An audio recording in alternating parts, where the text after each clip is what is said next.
부산의 저녁을 엽니다. 부산은 지금. 하루의 마무리는 부산의 지금으로 함께해요. 퇴근길 라디오는 언제나 부산은 지금의 고정. 고정. 부산은 지금 함께하고 계신 지금 시각은 5시 42분입니다. 이번 시간은 일주일에 한 번 우리 사회를 변화시키는 화제의 판결에 대해 알아보는 시간입니다. 오늘도 법률사무소 대한의 한병철 변호사 전화 연결되어 있습니다. 변호사님 안녕하세요. 네, 안녕하세요. 한병철 변호사입니다. 네. 오늘은 어떤 판결을 전해 주실 겁니까? 네, 과체중을 이유로 공익근무요원 판정을 받은 전직 야구 연습생에게 일부러 체중을 늘려 병역을 면탈하는 것으로 병역법 위반 혐의가 인정될 것인지 문제가 된 사건입니다. 아, 그렇군요. 병역법 위반 정말 많이 일어나는 일이죠. 한때 연예인들이 이 발치까지 하기도 해가지고 이 병역 면탈을 해서 논란이 되기도 했는데 이번 네, 사건은 맞습니다. 전체적으로 어떤 사건입니까? 네, A 씨는 초등학교 때부터 야구를 하여 왔습니다. 그러다가 2009년 11월 12일 인천지방병무청에서 징병검사를 받았는데요. 신체 등급 상급 판정을 받아 현역병 입영 대상자로 분류되었습니다. 네. 그런데 당시 A씨는 연습생 신분으로 프로야구 구단에 입단하였고 이후 2012년경까지 세 차례에 걸쳐 입영 연기 신청을 하였습니다. 네. 사실 운동선수들도 입영을 미루는 경우가 왕왕 있지 않습니까? 네, 맞습니다. 네. 그런데 A씨는 2011년 11월경에 어깨 부상 등으로 구단에서 방출되었고 2012년 3월경부터 중학교 야구부 코치로 근무하게 되었습니다. A씨는 자신이 이렇게 야구선수로 활동하던 중 어깨에 부상을 당하고 수술을 하였다는 이유로 징병검사를 다시 하여 줄 것을 신청하였습니다. 네. 그러니까 이 처음 징병검사 받을 때가 3급 판정이었죠. 3급 판정은 어깨가 정상일 때 이루어진 거니까 다시 한번 좀 판정을 해달라 한 거네요. 네, 맞습니다. 2014년 6월 12일 실시된 재징병 검사에서는 A씨는 신장이 171cm, 체중이 105kg으로 측정되어서 신장 체중 불시 측정 대상자로 분류되었습니다. 신장 체중 불시 측정 대상자라는 것은 무슨 뜻입니까? 네, 병역 판정 신체 검사 등 검사규칙 제10조 제2항은 체중 측정 결과 체중 변동에 대한 정확한 측정이 필요하다고 인정되는 자에 대하여는 체중을 재측정할 수 있다고 규정하고 있습니다. 네. A씨의 경우에는 2009년 11월 10일에 했던 징병검사 때에는 상급이었는데 2014년 6월 12일 검사 때에는 체중이 늘어 4급에 해당되게 되자 이렇게 체중이 불어난 것이 일시적 현상에 불과할지도 모르므로 다시 측정을 받아야 한다는 것을 의미합니다. 네, 그렇군요. 이 체중이 늘어났기 때문에 그동안에 또 어떤 면탈을 하기 위한 것이 아닌가 이런 좀 의심을 하면서 이런 제도가 생겼군요. 네, 맞습니다. 네, 그러면은 다시 검사를 받았을 때는 어땠습니까? 네, A씨는 2014년 7월 25일 다시 검사를 받았는데 그때는 체중이 103kg으로 나와 재차 신장 체중 불시 측정 대상자로 분류되었고 2014년 10월 8일 검사를 받았을 때에는 체중이 106kg으로 측정되어 결국 신체 등급 4급 판정을 받고 사회복무요원 대상자로 분류되었습니다. 네. A씨가 처음에 징병검사를 받았을 때는 상급으로 현역 대상이었는데 후에 체중이 늘어서 4급 판정을 받았다는 말씀이시고요. 그러면은 A씨가 4급 판정을 받기 위해 일부러 체중을 늘린 것이 아닌지 그런 것이 문제가 된 겁니까? 어떻습니까? 네, 정확합니다. 네. 검사는 A씨가 2014년 6월 12일 실시된 징병검사에서 체중이 105kg으로 된 것을 이유로 신장 체중 불시 측정 대상자로 분류되자 몸의 살을 더 찌우면 실체 등급 4급 판정을 받아 사회복무요원 대상자로 분류될 것이라고 생각하고 의도적으로 살을 찌워 결국 4급 판정을 받았으므로 이는 병역 의무를 기피하거나 감면받을 목적으로 이루어진 의도적인 사위 행위라 하면서 A씨를 병역법 위반으로 기소하였습니다. 네. 사위 행위라고 말씀하셨죠? 네네. 네. 사위 행위라는 것은 무슨 뜻입니까? 네. 병역법 제86조의 사위 행위라는 것은 병역 의무를 감면받을 조건에 해당하지 않거나 그러한 신체적 상태가 아님에도 병무행정당국을 기망하여 병역 의무를 감면받으려는 행위 일반을 뜻합니다. 그렇군요.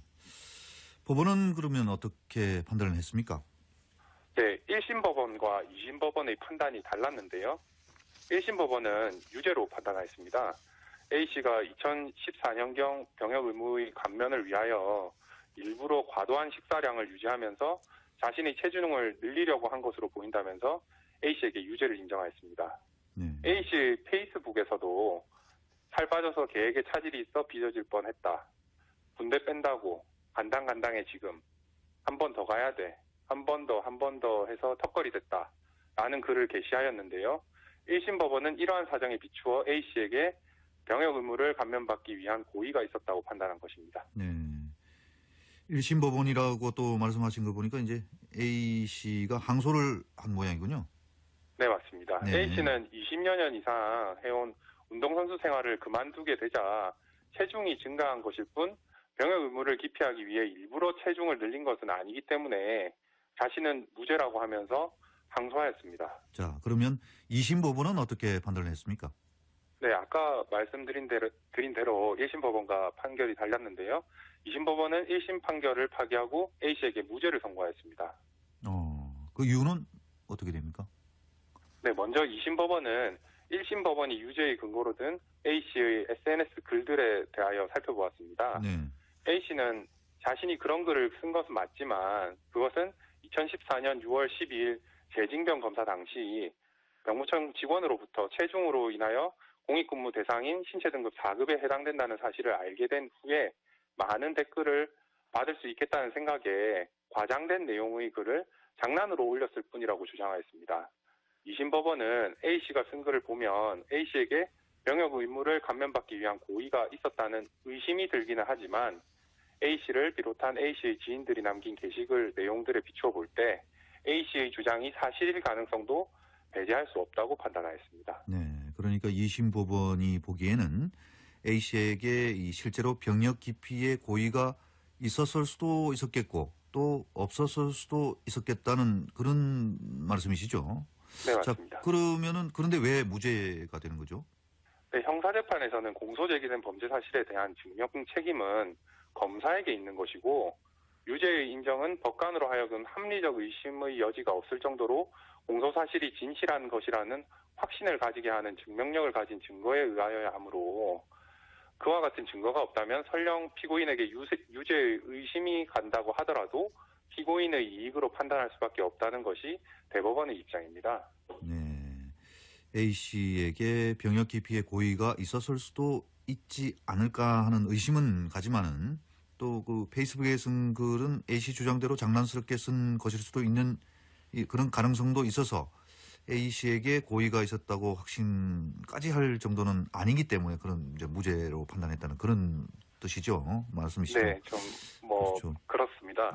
법원은 또 검사는 A씨가 신체 체중 불시 측정 대상자라는 사실을 알게 된 이후 네. 고의로 살을 찌운 것이라고 주장하지만 A씨가 신체 체중 불시 측정 대상자로 처음 분류받았을 때 네. 체중이 105kg으로 이미 4급 대상자였고 확정적으로 4급 판정을 받았을 때 역시 체중이 106kg으로 체중 변화가 크지 않다는 점도 지적하였습니다. 그렇군요. 자, 다음 전해주실 판결은 어떤 내용입니까? 네, 다음으로 소개해드릴 사건은 말다툼을 하다가 칼로 상대방이 복부를 찔러 상해를 입힌 사건에서 살인의 고의가 있었는지가 문제된 사건입니다. 네. 전체적으로 사건 개요가 어떻게 됩니까? 네, B씨와 C씨는 이웃이었습니다. C씨는 알루미늄 공장을 운영하면서 자신의 집 앞에 노상에서 알루미늄 자재를 쌓아두곤 하였는데요.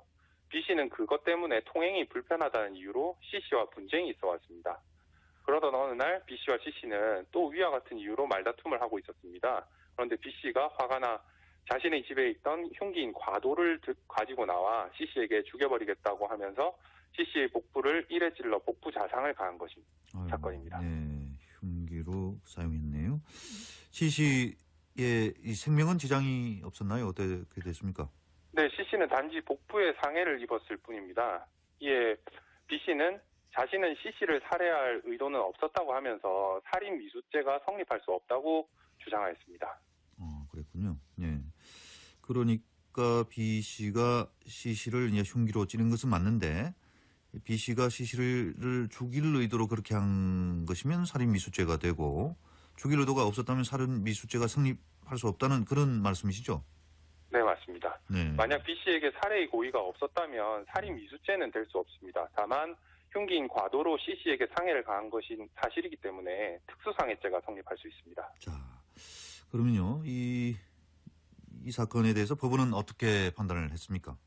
네, 살인 미수죄와 특수상해죄는 형량이 많이 다른데요. 네. 법원은 B 씨와 C 씨 사이에 분쟁이 있기는 했지만 살인과 같은 중범죄를 저지를 동기가 다소 부족해 보이는 점, B 씨가 C 씨를 진정으로 살해할 의사가 있었다면 한 번 찌른 이후에 재차 C 씨를 공격하려는 시도 등을 하여야 할 것인데 그렇게 하지 않은 점, B 씨가 죽여버리겠다고 말은 하였지만 단순한 위협의 의미로 해석될 수도 있는 점 등을 이유로 B 씨에게 살인의 고의가 있었다고 보기는 어렵다고 판단하였습니다. 그렇군요. 그렇다면 이 B 씨는 어떤 처벌을 받았습니까? 네, 법원은 살인 미수죄는 성립하지 않지만 특수상해죄는 성립한다고 판단하였습니다. 그리고 B 씨에게 범죄 전력이 전혀 없는 점, C 씨와 합의하여 C 씨가 B 씨의 처벌을 원하지 않고 있는 점 등 유리한 사정도 있다고 하면서 B 씨에게 징역 2년 6월을 선고하였습니다. 그렇군요. 네. 지금까지 좋은 말씀 감사합니다. 네, 감사합니다. 네, 지금까지